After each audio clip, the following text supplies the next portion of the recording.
Good morning, Winston-Salem. What it was, what it is, what it shall be. This is Joe the Farmer, and I want to tell you what's going on in the garden, guys. We've had some developments. I've been working on expanding my garden and enlarging it, but let me turn my camera around so you can see exactly what I'm talking about. We'll show you first. We want to show you the watermelons, the green beans. We're going to show you everything. So let's turn the camera around and get started. Right here, my petite yellows, they started to bloom. Now they're coming through this wire, so we're going to have to train them to go up and over. But as you can see, they're already reaching for this tomato cage that I've got. We have already harvested some corn. This corn right here is just about ready. To let you know how to know when it's time to harvest corn, if you're growing corn, it's your first time. You see the tassels here. They're starting to turn when they're completely brown, And also, I was told you just open the top up and make sure that they're all brown. And that way they'll be fully matured. See, something like this. This one's probably just about ready. But as you can see, you look on the inside, it's still.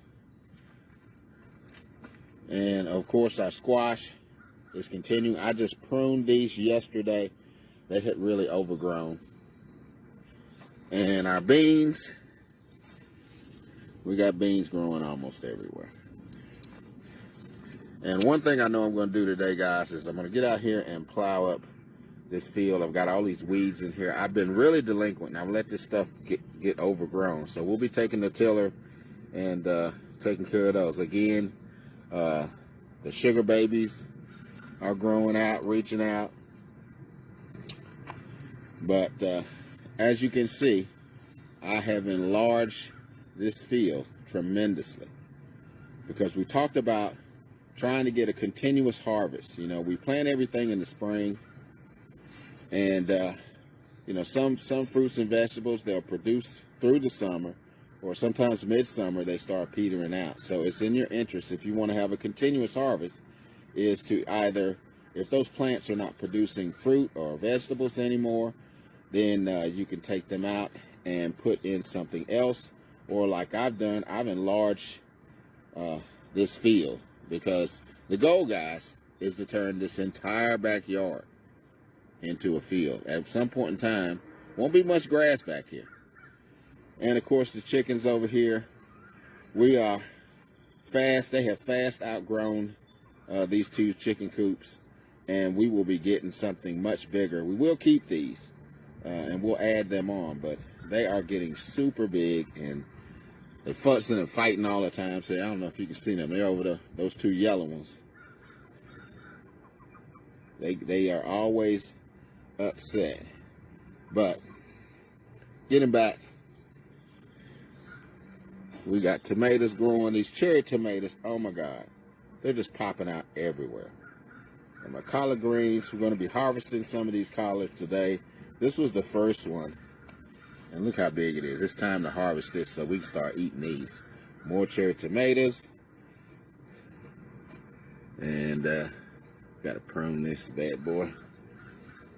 Look like it's not doing too well. It might not be doing well at all. It was producing fruit, and it's still blooming. So, And we've got a few little pests here, but there we go. Melons. Melons are coming out. And look at this one right here. I didn't even see that. We're gonna have to make room for that, baby. It is busting out of there. So we have definitely got some melons growing in here, guys. Hey, Teresa, appreciate you coming on.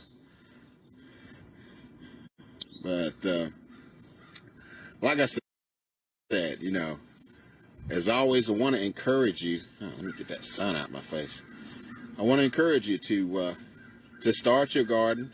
You don't have to start big. You can always start with just pots, you know, like I've got over here. Let me see. Got that sun behind me. Just like this. I got this pot right here with the squash in it. It's not doing too well. What I'm thinking about doing is transplanting it into this growing bag. And you can always get growing bags. They're pretty inexpensive, you know. And, oh, before I forget, let me show you. Now, this, guys, is supposed to be a strawberry plant. Don't know when the strawberries will pop it out. But we've got basil, we've got mustard, and some parsley growing right here. So, like I said before, I want to encourage you to grow your own food or grow some of your food. We don't know what's going on in this world. There are things that the prices of food is going up. Gas seems to be dropping down, but it can go back up. And I put a post on Facebook just a little while ago.